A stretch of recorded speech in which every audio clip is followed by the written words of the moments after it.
today's TMS. So today it is our pleasure to have Martin Rabel here with us today, and he's from Precision NanoSystems. So the title of his seminar will be, well, he recently updated the title of his seminar, and there is. I want to give you the updated title. I want to give you the one we have. Yeah. So overcoming key challenges in vaccine development using a novel mRNA-LNP platform.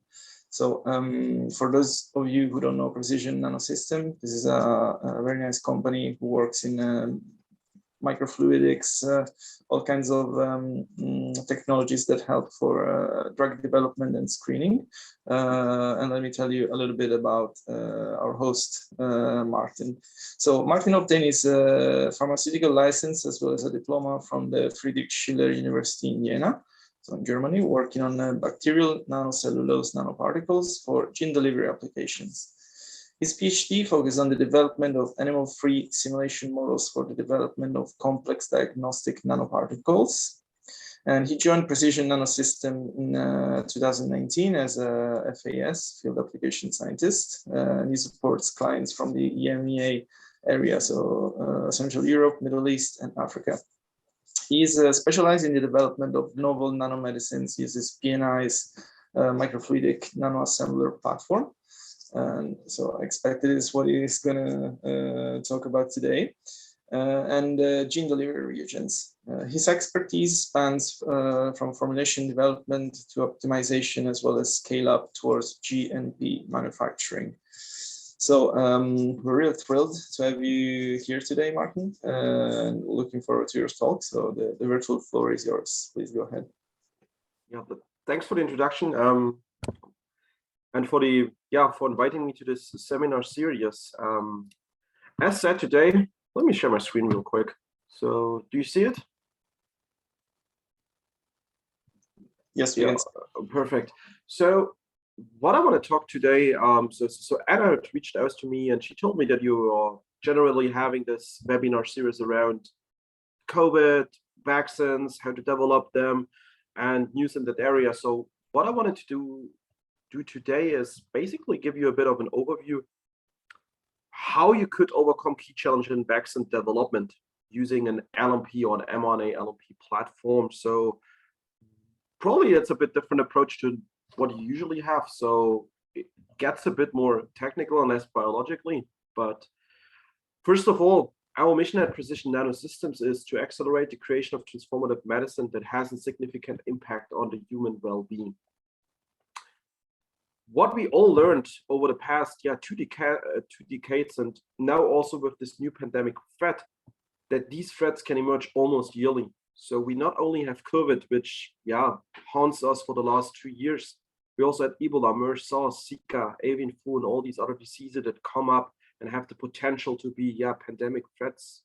And what we saw is that the recent COVID-19 vaccine efforts highlighted really the need for new strategies and technologies to respond to these threats, because I mean, we have vaccines now, and it was the first time that they could be developed so fast. But basically what we have still learned from this COVID vaccine development is that rapid response is critical, but variants can and will happen. And also looking at now Omicron, we will see that especially in a pandemic, variants will and can happen.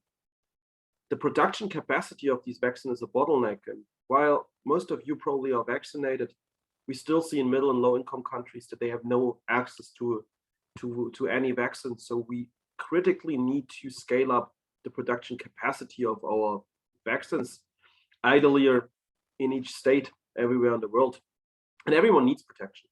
So the same thing, we don't vaccinate low and middle income countries, variants can occur there and come back to the more developed countries. So that's really an effort for the whole humankind and not only for single states, single areas.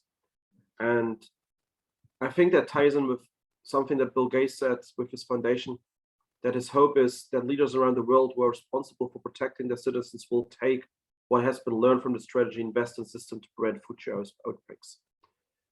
So looking at vaccines, So what are current vaccine technologies that are available to develop a vaccine? So on the left side, we see conventional vaccines.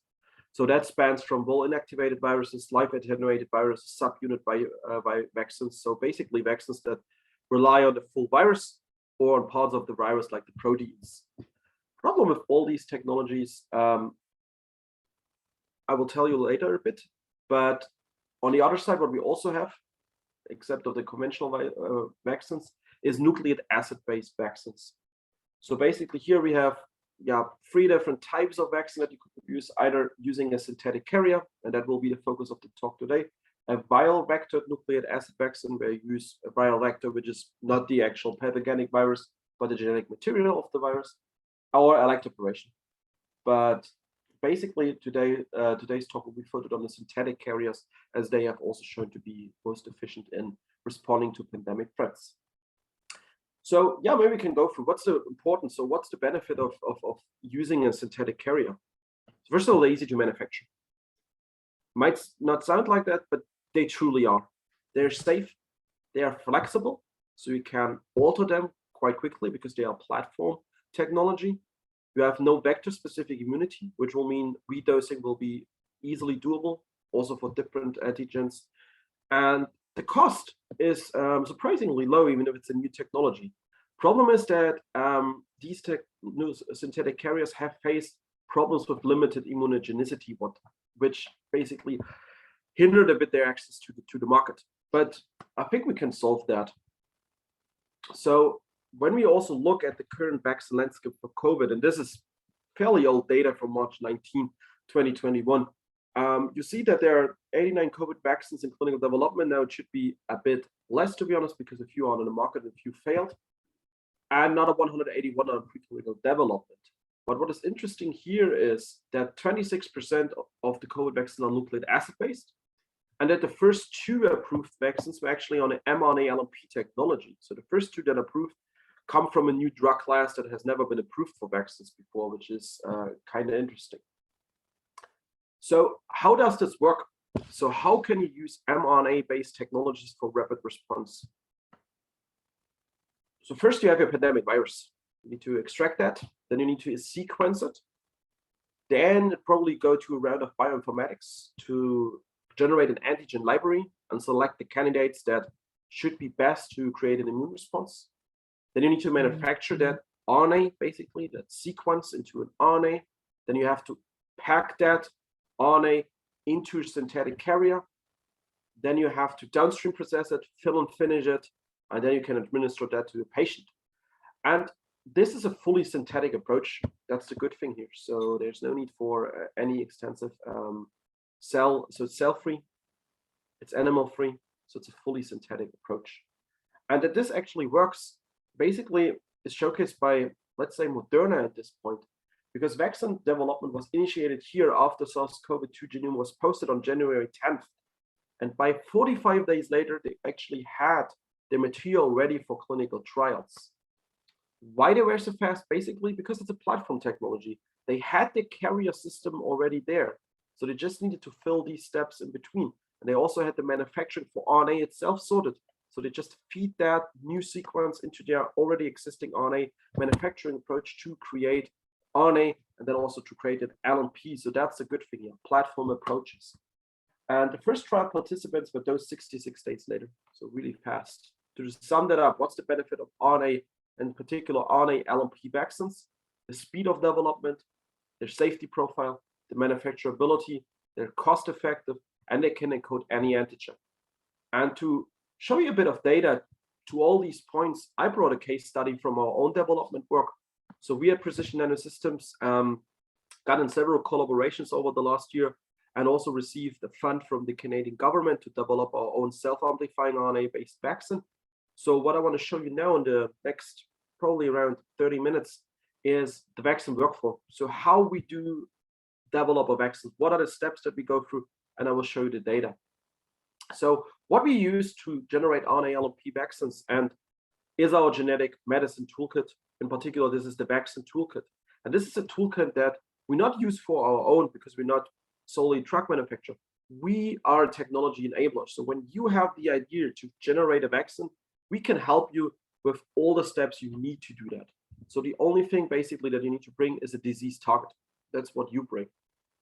What is our vaccine toolkit? We have a genetic medicine, a genetic payload platform. So we have a vector platform for RNA, and specific self-amplifying RNA.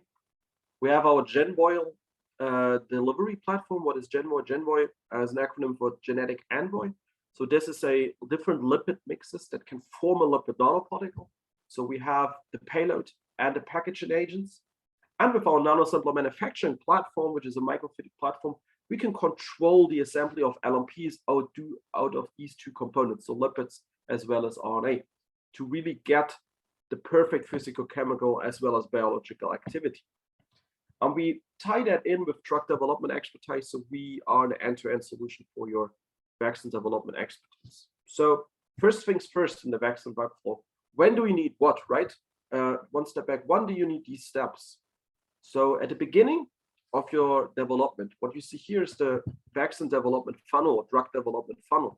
So we'll start with early discovery, then you go into the preclinical phases, early and late preclinical animal testing, then you do clinical testing, and in the end you need commercial manufacturing. And usually you have to sort out your antigen and target selection right at the beginning, and that should be fixed by the early preclinical phase. While doing that, you should also think about your vector. You need to decide which vector you're using. And if I say vector, I mean the genetic vector. I don't mean the delivery vehicle. I mean your RNA, type of RNA, and basically your modifications of your RNA or whatever you would like to use. So those are the first two steps you need to solve early on in the discovery phase, latest in the early preclinical. Then starting at the end of the discovery phase or the early preclinical phase, so before you even go into mice experiments, for example, you should also think about how you deliver your vector, because the vector won't show any activity when it's not impacted in the delivery formulation. So from that to the late preclinical phase, you have to develop your delivery vehicle. While you fix probably the antigen and the vector quite early, the delivery formulation needs usually some adjustments throughout the phase of development, and the latest fixed when you did your second species studies. Then you usually fix your formulation to do your tox studies. And all that, through all that phases, you have to develop a manufacturing process. So you can have the best idea and the best antigen possible, the best vector. If you cannot manufacture it into an actual drug, if it's not manufacturable, it won't go onto the market. So this is something you should think about early, and it continues throughout the whole development phase. So the first thing is the RNA technology, as we saw here, basically.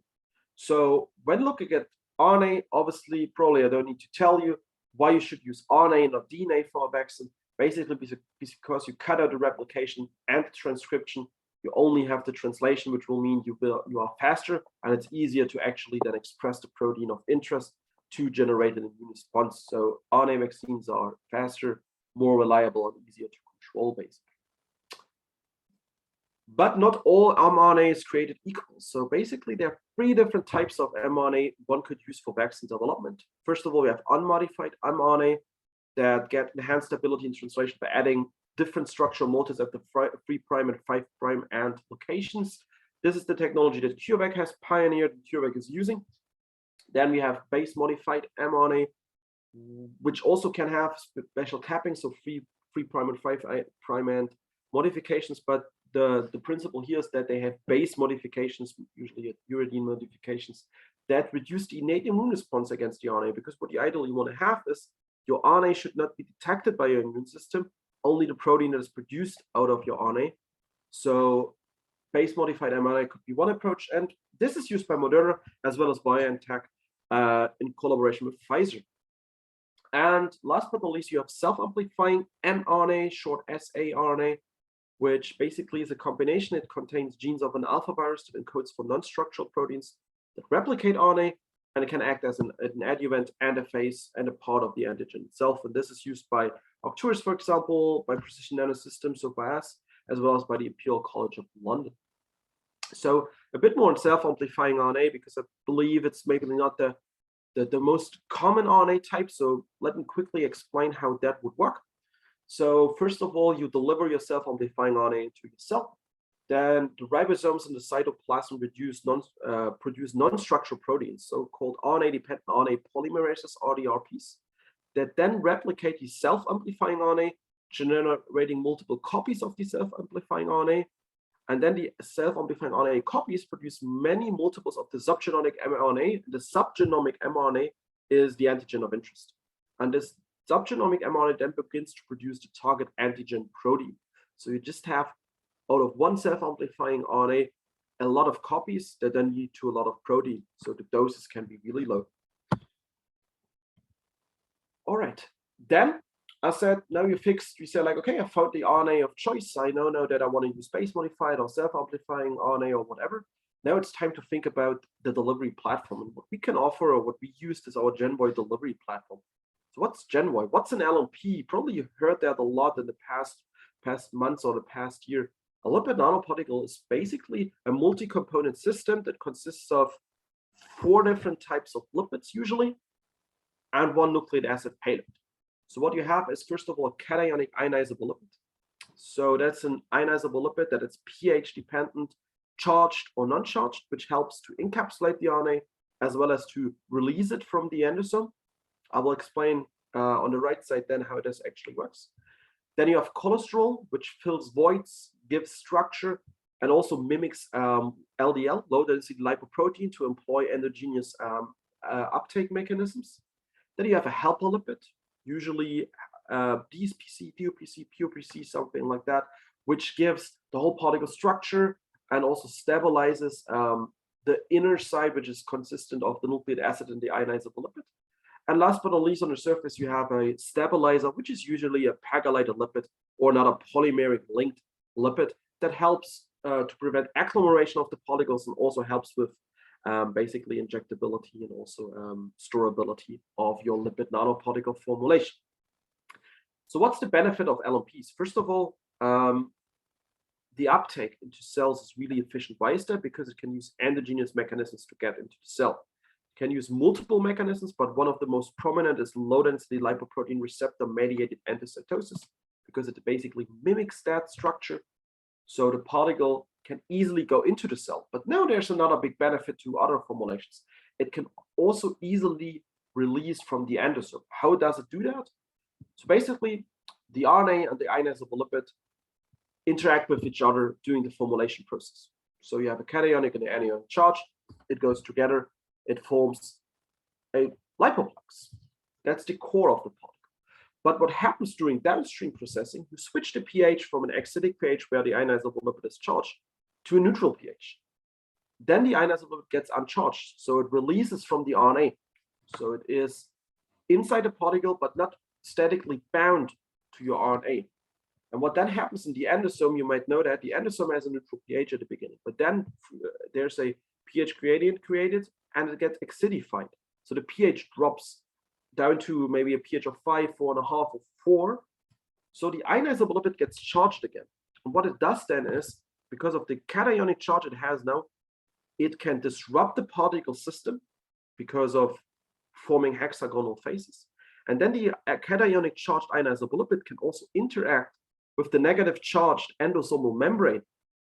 And then to this endosomal membrane, there's the same thing happening then to the particle. It forms hexagonal phases, so inverted phases. So it releases your RNA payload into the cytoplasm. And this is where it's active. So you not only get easily into the cell, you can also easily release then the RNA from the particle and from the endosome. And that's the whole trick with lipid nanoparticles, why they are so good at delivering genetic material. So basically, when we talk about GenVoy, we have that in 2 formats. It's pretty commercial, but still I wanted to show you. We have reagents. If you think, oh no, it sounds interesting, I want to do LMPs too, no problem. We have GenVoy-ILM that we could supply for you to generate lipid nanoparticles on your own. And what we also have, we have clinical usable proprietary lipid library. So we also have a library of clinical usable lipids that you could take all the way into the patient. So I told you already, LMPs are platform technology. And what I mean with that is that GenVoy-ILM can encapsulate a variety of payloads.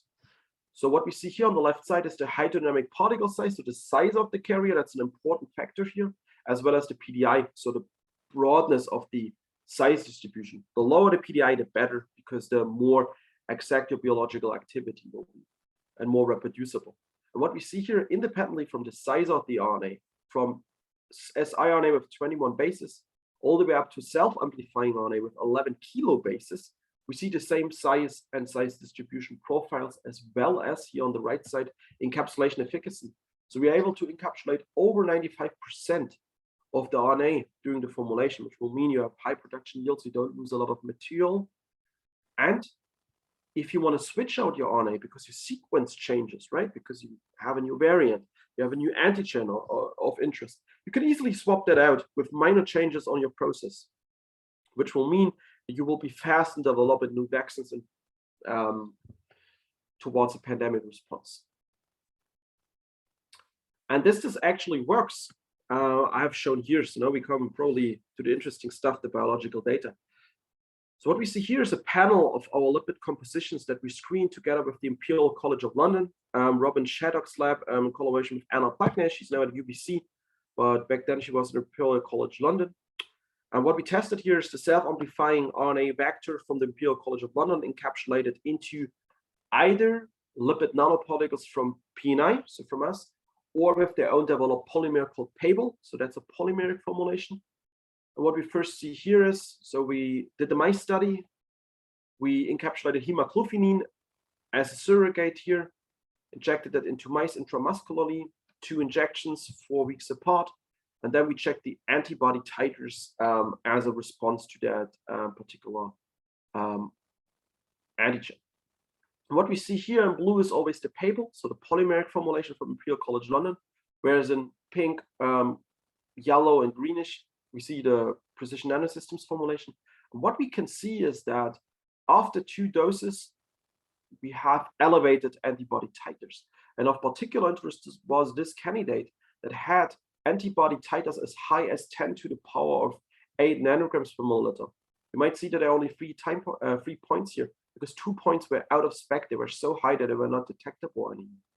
And that, when you look on the right side, this is basically the body weight. You also see that we get protective effect because the body weight does not change when injected with the LMP-based formulation. So you get a strong protective effect in this hemagglutinin challenge. As we know, we're able to show that the lipid nanoparticle formulation that we have is able to produce an immune response. We now got over to the COVID model. And what we see here is the SARS-CoV-2 specific IgG titers, because we had a self-amplifying RNA encoding for SARS-CoV-2 antigen, so basically a spike protein. And we see here again in black the Pable, so the Imperial College of London formulation, and PNIL1V01. That's the one that gave the best results in the hemagglutinin model at different doses. So we tested self-amplifying doses from 0.001 microgram per injection all the way up to 1 microgram per injection. Again, 2 injections, 4 weeks apart. And 2 weeks after the second dose, we took the six-week value.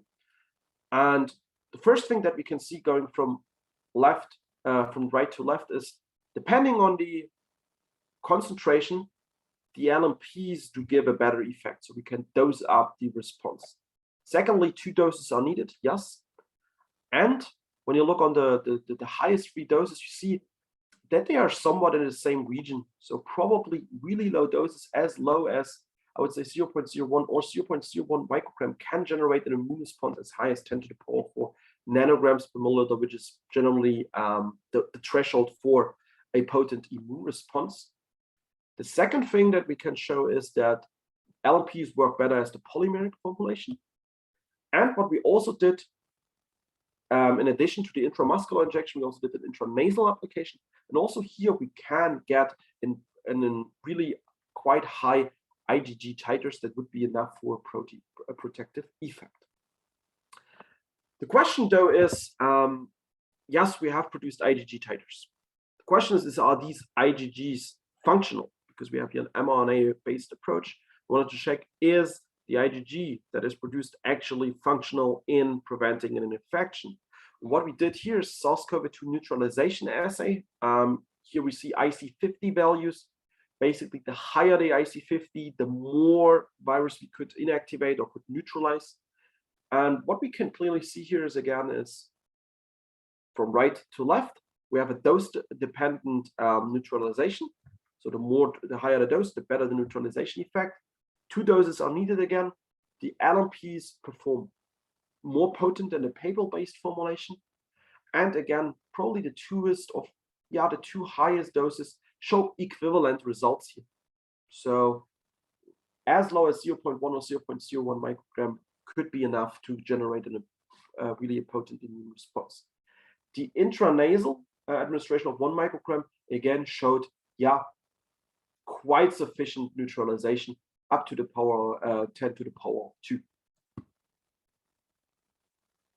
Last but not least, because we all know that the T-cell response is really important for the vaccine, we also checked basically the T-cell response by measuring the splenocytes as spot-forming units per 1 million cells. And what we can see here now is that, yes, for some extent we have dose-dependent responses, but here the 3 highest doses really gave comparable results in that assay, which will mean that, as we speculated before, doses as low as 0.01 microgram can be enough to generate an immune response, an immune memory, and really protection against the virus. Whereas though the intranasal injection gave good IgG titers and neutralization, the T-cell response though is quite limited, which will make it probably difficult to generate a vaccine which is intranasally administered. Still, we see effects similar to the paper-based formulation. So maybe at higher doses we could generate a higher response, but generally the T-cell response with nasal administration remains a challenge. So what have we learned now looking at that? First of all, LMPs are easy to formulate, and using GenVoy-ILM, which is our product, we have an off-the-shelf solution for your development. You can scale from discovery to commercial production. I will show you a few more data later. You can encapsulate any given payload. It doesn't matter how big your RNA is. It will always fit into the carrier system. And it's an optimized delivery for your application. So the reagents are optimized already for vaccine, and we did that work. So if you remember the first slide with data, when you optimize your lipid mix, you can generate better or worse biological data. So how it's going forward, so what is happening with that study? Basically, we have manufactured that vaccine on a commercial scale at the University of Strathclyde in Glasgow, and it is planned to start a phase 1, phase 2 clinical trial within this year. The second thing I wanted to, or the last thing I wanted to show you, we spoke now a lot of these LMPs and how we optimize the RNA and that it really gives a potent response, but how you manufacture these. I not touched based on how we actually made these LMPs. And this is by using the NanoAssemblr manufacturing platform. What's the NanoAssemblr manufacturing platform? As told beforehand, it is a microfluidic platform that can be used from early stage screening at a microliter scale all the way up to commercial scale with the liter scale. Speaking of RNA, here we're speaking of micrograms, milligrams, up to gram scale of RNA, so really enabling clinical studies. But why you should use microfluidics? So basically, microfluidics helps with the optimal self-assembly of your particles. What you need to keep in mind is, compared to traditional drugs, an LMP is a construct of different components. So 4 different lipids and a nucleic acids. And in total, we have hundreds and hundreds of thousands of molecules that have to interact in a specific, controlled and reliable way to form this lipid bulb, this lipid nanoparticle in a millisecond frame. And that is why you need microfluidic to really control the conditions where these particles self-assemble. How does that work?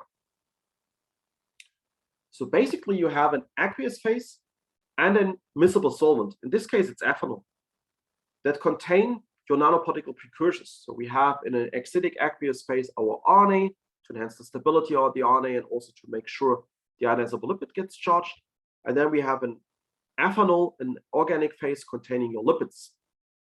Then these are pushed into the NanoAssemblr cartridge, into our microfluidic cartridge that has this toroidal macromixer structure. It's called NxGen. And what it does is under a non-turbulent flow.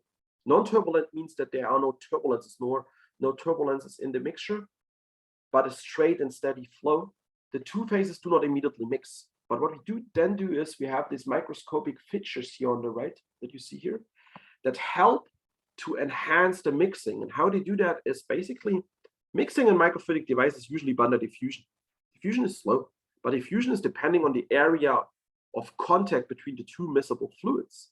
And what we do with the micromixers by using Dean vortex bifurcating mixing, we overfold the different streams of fluids. So we have aqueous organic, aqueous organic, aqueous organic, and so on laying in the cartridge. So we're enhancing quite drastically the surface area which is available for diffusion. So we have a fast mixture of our aqueous and organic phase. And why is that important? We form a complete homogeneous mixture of the aqueous and the organic phase before the particle precipitation starts. So we have a mixing equilibrium before particles precipitate. So we have a homogeneous precipitation environment where the particles self-assemble. And therefore you have a rapid, controlled, and homogeneous mixture that produces homogeneous nanoparticles. So by using microfluidics, you can ensure you have the optimal particle quality, optimal reproducibility, and also the optimal de-risk manufacturing process. What you see here on that slide is basically how the different instruments, the different scales of our technology work with each other to develop LMPs from preclinical volumes all the way to GMP manufacturing. Left side here, we see the hydrodynamic diameters, so the size of our particles, and the PDI, size distribution of the particles as a quality attribute. What we can see is going from the smaller instrument Ignite with flow rates of 12 milliliters per minute, all the way to our GMP device with flow rates with a single mix of 200 milliliters per minute. So basically around 10 to 20 milligrams per milliliter of RNA. We can see that the size and PDI stay consistent with minimal changes in the process. So we just ramp up the flow rate of our system. And also looking at the encapsulation efficacy, so the amount of RNA which is encapsulated in the particles, we see that it equally stays above 90% with all the particle types. So you can really easily, everything that we touch on the bench can be scaled towards the clinic. That's the beauty of the system. Now I want to basically give you a sneak peek on the SIF project, so the project that we got from the Canadian government, because these data are quite brand new, but now officially available. So I wanted to give them to you. So what we have shown you is that P9 self-amplifying RNA-LNP have equivalent size PN encapsulation across scale. So here we see again data for the self-amplifying RNA of interest for the COVID vaccine on the different instruments Ignite, Blaze, and GMP with the different flow rates. And we see two candidates, light blue and greenish are basically the hydrodynamic diameter of LMP1 and LMP2. I cannot exactly tell you, or I'm not allowed to exactly tell you what's the difference, but basically those are different lipid mixes that differ mainly in the choice of in case of the rigidity of the lipid membrane that we're using here. And what you can see is that depending on your lipid mix, the manufacturability will be better or worse, basically. Because what one has to acknowledge is that the PDI and size should stay constant over the whole period of time. And what we see is that one of the formulations showed a bit better results on the GMP device. So this is eventually and also the formulation we took forward towards the clinic. Whereas when you're looking at the encapsulation efficacy, they are equally efficient. So I just want to acknowledge here that manufacturability is an important point. So yes, you need to focus on the biological evaluation, but also the physicochemical properties of your delivery vehicle are important. So now we have, it's quite cramped. So I want to try to really zoom in for you a bit. So what we see here is now the biological evaluation data of our material produced under GMP conditions. So what we see is here is a hamster study. So we took candidate 1 and 2, remember from the last slide, into a SARS-CoV challenge model. What we see is that here, when we see the body weight change, we see a protective effect. Body weight increases over time. A is the untreated ones. So you see both candidates given potent immune response. Candidate 1 and 2 also protected hamsters from increased lung weight following SARS-CoV-2 challenge. So we see here the ratio lung weight against body weight, and you see that the vaccination with the self-amplifying RNA containing LMPs protected the animals from increasing their lung weight at day 3 and at day 10. So onset is quite rapid here. And also what we see here that the vaccinated hamster had higher levels of SARS-CoV-2 specific IgG antibody neutralizing antibody titers. So anti-spike titers here, and here the neutralization titer at different study days. So from -1 to 10 days after the second injection, we see here for both candidates, B and C, really elevated levels, which is really good. And what is interesting here, black is the untreated ones. And you see that the response from the body from the challenge is quite slow. So only at day 10, 7 and 10, you find really neutralizing antibody titers. But when you look at the self-amplifying RNA vaccine, here you see already 1 day, quite rapidly after the challenge, good antibody titers. Vaccinated hamster had also lower SARS-CoV-2 viral loads in nasal wash and respiratory tissue. So the nasal wash, that's what we see here. We can see that the viral load is really, really lower compared to the untreated. And also the tissue viral RNA is definitely lower than with the non-treated. All right. So that is basically a summary of the hamster study that we did.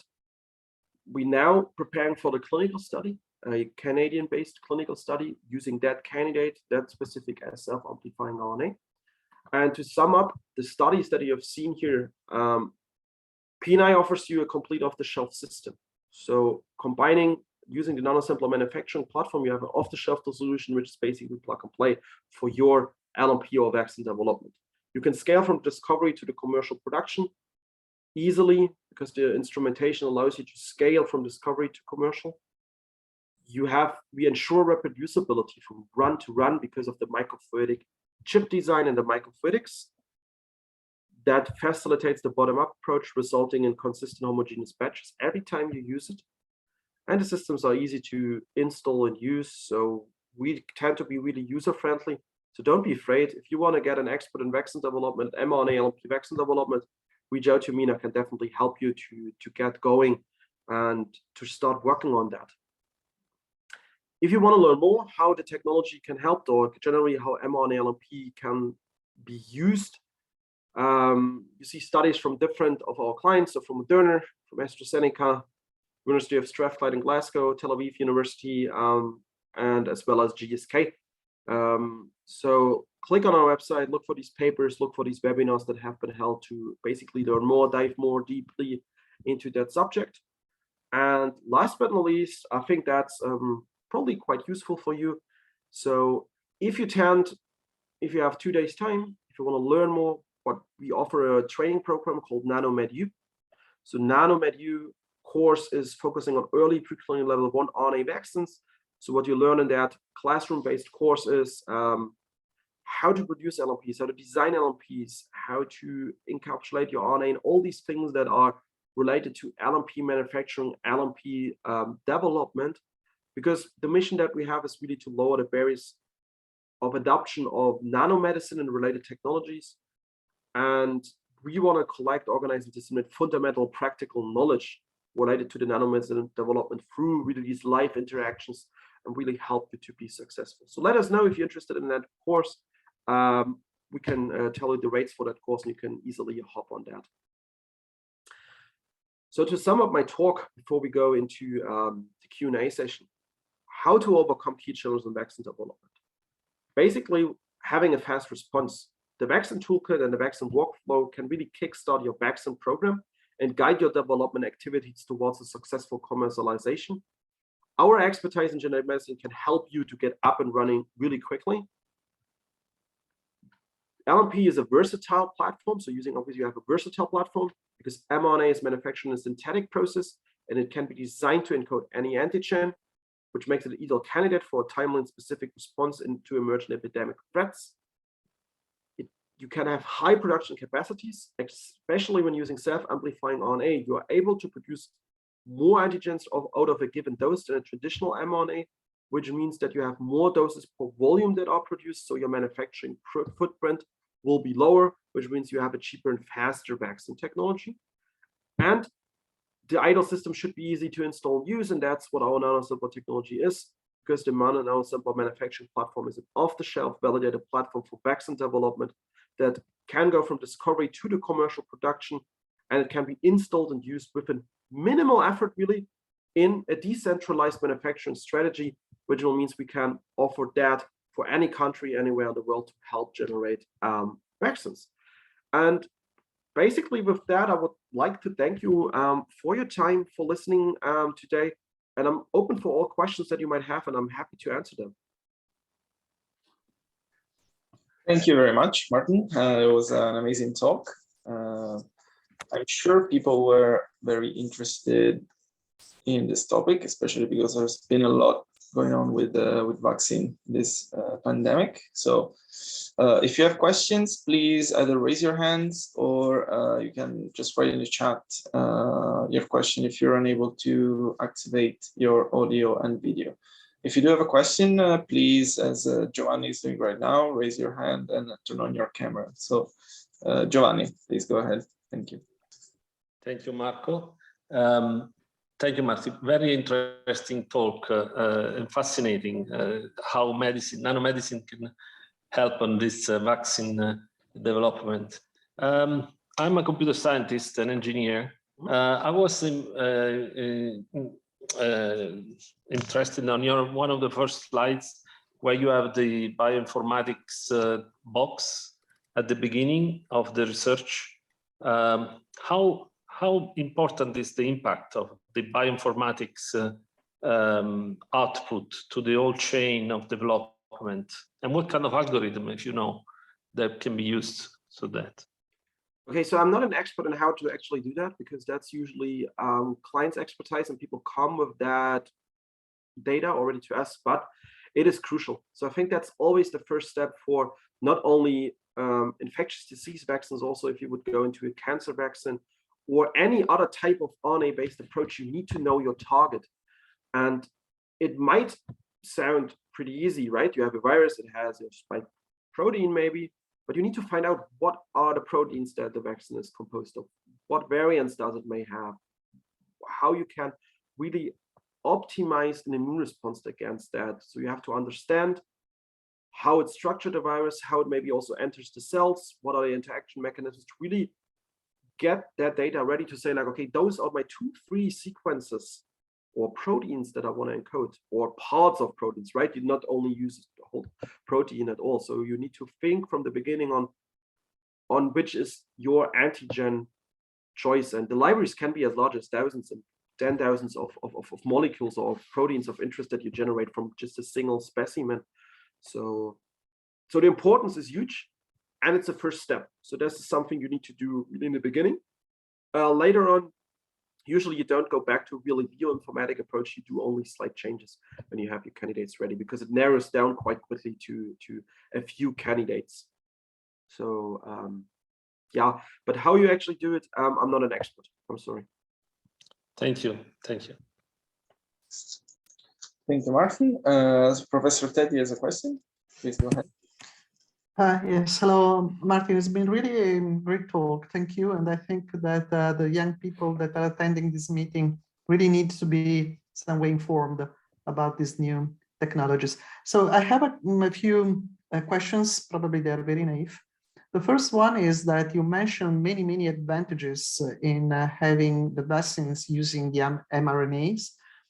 However, I'm not an immunologist, but I see a weakness compared to the inactivated virus, because the virus can provide different epitopes, different antigens. And so the individual will produce polyclonal antibodies. Instead, with the mRNA, you have only one single molecule and one single epitope. I would like you to comment, because in terms of virus variability, maybe a polyclonal antibody could be, I would say better, polyclonal antibodies would be better than monoclonal antibody. So Okay. do you have a comment on that? I think I have a comment on that. So I'm not an immunologist too. So I'm basically a pharmaceutical technologist. So I'm more on the production side, but I think I agree with you. So the immune response is really tailored by the protein that is produced. So that ties in with the last question, basically. Yes, bioinformatics are important because you need to find really that particular protein which will give an immune response, which will then lead to protection, right? So that is for sure. So you need to have a lot of effort in that space. And I think with, for example, the COVID, the spike protein is the main interaction partner with the cell. So if you hinder that, you can hinder the virus to go into the cell. That is the approach that people took here, why they want to use that and why it shows such a good protection also in the clinics.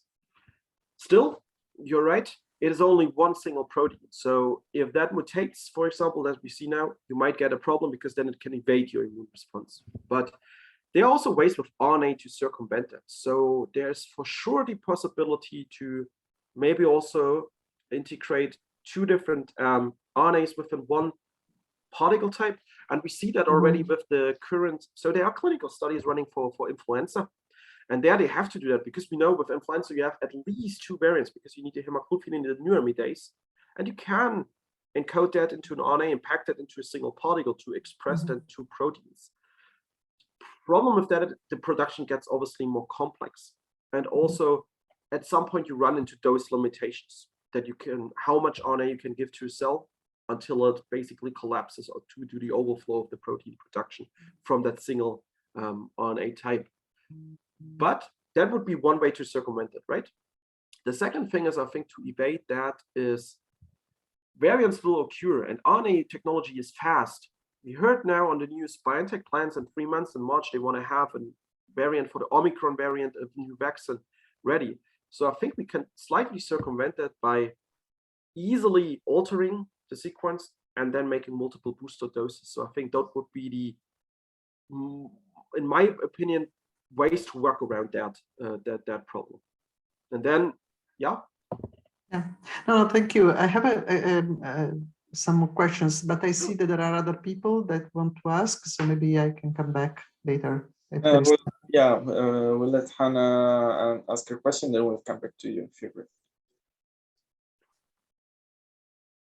Hi, I'm interested in the idea of a synthetic cell or a synthetic vesicle being used for a drug delivery system. So just out of interest, do you think there is a future for this becoming even more sophisticated, like being used to target specific organs or specific organelles or tumors? Yes, thanks for that question. The fast answer would be yes.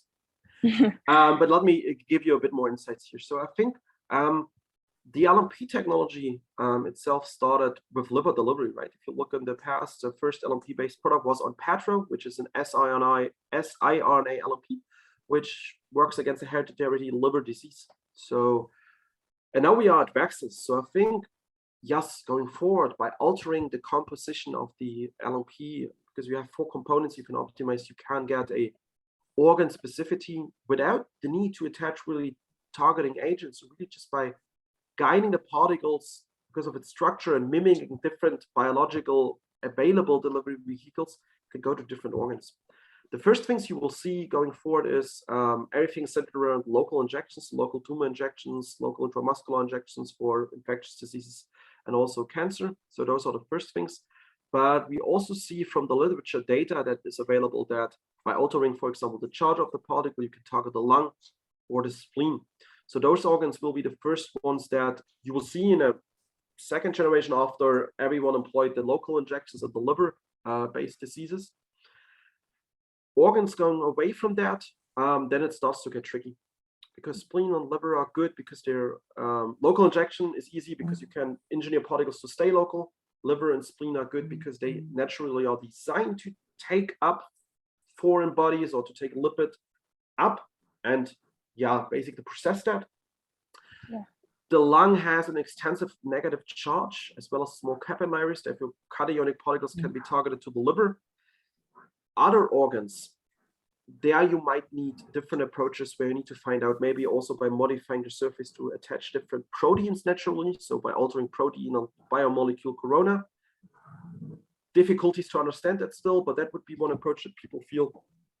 And by understanding, maybe also if you heard about the exosome space, I think a lot of people work on exosomes, trying to understand how exosomes can be target, cell, and tissue specific without the need for targeting agents, right? They're also only lipid and lipid combinations, maybe mimicking that. So I think biomimetic vesicles will emerge, will help to target the different organs. Antibody targeted particles, I see a future, but I feel that's a really difficult approach from a manufacturer's standpoint, from a regulatory standpoint. So I feel they might come, but very late. I think the other approaches will be faster. I don't know if that answers your question. Yeah, thank you. Yeah, you're welcome. That's great. Yeah. So I think we can go back to Professor. It's Oriana, yes. Okay, great. So Oriana, please go ahead. Hi, I was wondering, your vaccine workflow, say in the future when this technology is established, how long do you envision it taking from discovery to commercialization to develop a vaccine? And is that competitive or even faster than traditional or current vaccine methods? I mean, RNA-LNPs in general are quicker than conventional vaccines. So that's the first yes. But let's compare let's compare a standard mRNA approach against our vaccine workflow.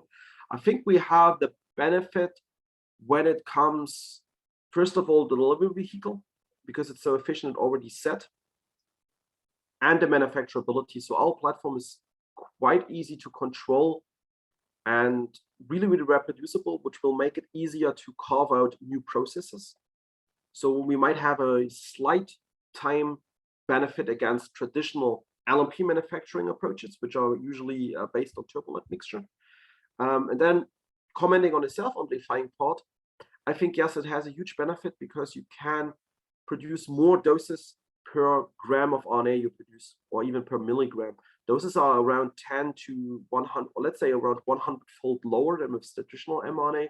So if you get a stable as self-amplifying RNA and a safe saRNA platform, I think that will have a lot of benefits time-wise, because you can generate way more doses in a smaller footprint, which will actually allow decentralized manufacturing. So you only need small units and not like big, huge pharma facilities. You basically need a clean room, a quite small clean room that can be set up at different states, different stages, different areas to produce your vaccine. So that's a huge benefit of that particular technology, and will help with pandemic response.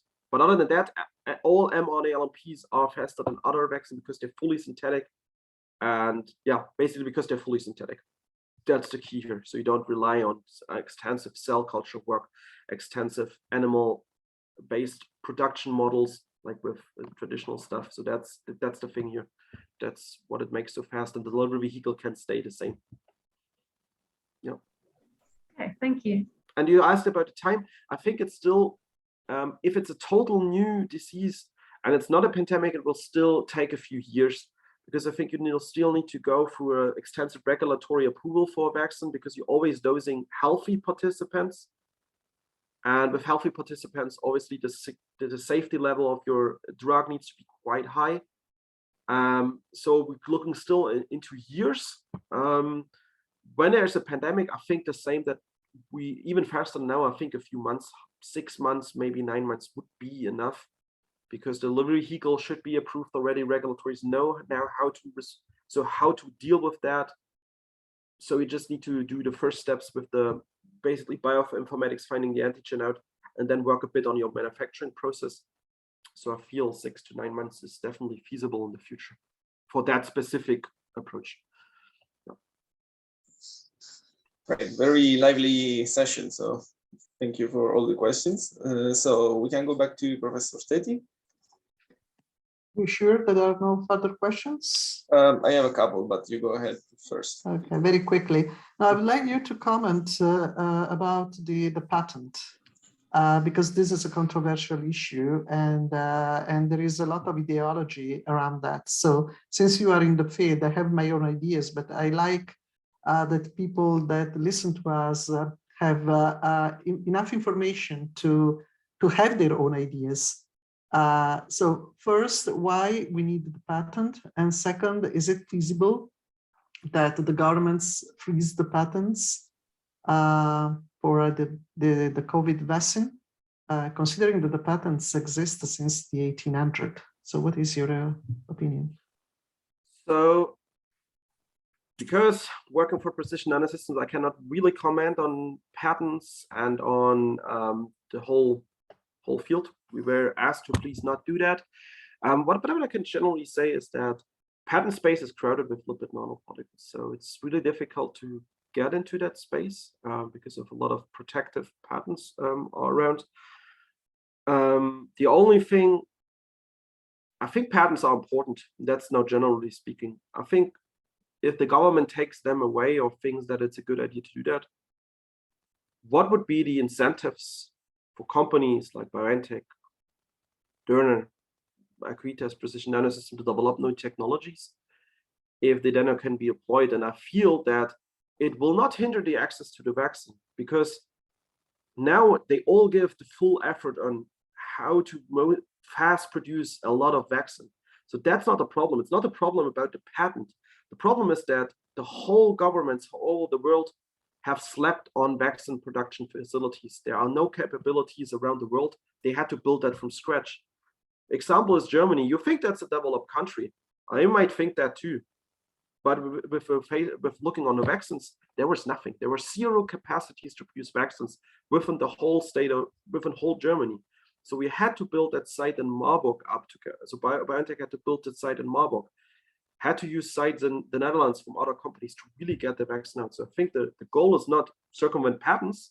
The goal is strengthen those patents, strengthen those companies, and allow them, give the investments and allow them to do these sites all over the world. That's my opinion on developed countries. When we're speaking on this, on the low and middle income countries, I think there we have to open the space a bit. And I think all companies, from what I heard, have agreed to that with the WHO, together with also Bill and Melinda Gates, the Gates Foundation, to democratize the patents and really allow people locally to produce that, help them to do that locally because they see the need there.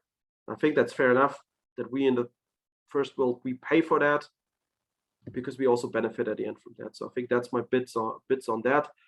My bit on our technology, because maybe a question comes in that direction. So our technology has its own patents, so you can license that from us. So if you want to do vaccines, want to produce vaccines, we can help you with getting the stuff ready and have freedom to operate with that. Thank you. Yeah. Okay, thank you. So are there any other questions from the audience? I don't see any raised hands.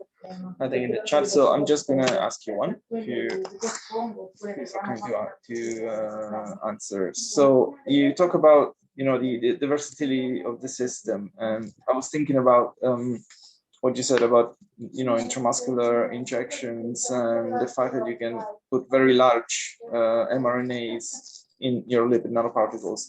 Do you have any ideas if it is possible to cure muscular dystrophies or try to treat muscular dystrophies, for example, by doing a sort of intramuscular transfection of dystrophin or similar microdystrophins, things like this?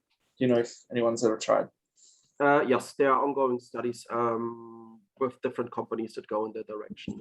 One company you might want to check out, because I know they have publicly disclosed that they work on muscular dystrophy, is RT Bioscience.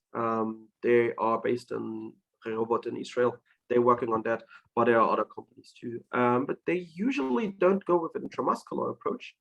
They go with basically with an intravenous approach, because the disease is basically a systemic disease. Yes, it influences the muscles, but you give that systemically because you want to produce the proteins that are malfunctioned actually in a larger extent. So yeah, basically with an RNA approach, you can potentially cure any disease, because almost all diseases have an underlying genetic background. And if you know that background and you know how to target it, either by silencing the gene by expressing the gene, meaning the protein, by cutting it out with CRISPR-Cas, by altering it with other gene editing modifications, any disease is possible. So that would be my answer. So anything, if you know the target, could be curable, potentially. Every disease is a genetic disease if you look hard enough. At the end, yes. At the end, yes. Maybe not the infectious diseases. They are different, right? You need to have, but all the rest, like cancer, everything has a genetic background that causes the disease. And we had now decades with the small molecules of the proteins, always looking only at the protein, right? We treated the proteins that made the problem. But now it's time to maybe cure really the underlying condition, to really go into the genes. And that's pretty exciting. Okay, Martin, I'm afraid we are over time. I have more questions. I'll write you an email. So thank you all for being so active today, and I'll see you next Thursday again on Zoom. So if there are any questions that people didn't wanted to ask here live, they can always send me an email. So give them my email address. They can send me an email, and I try to answer that then offline. Okay, yeah, that's great. We'll give your email in the Teams platform. Perfect. Okay, thank you very much. Thank you. Bye-bye. Bye. Welcome. Bye-bye. Thanks for having me.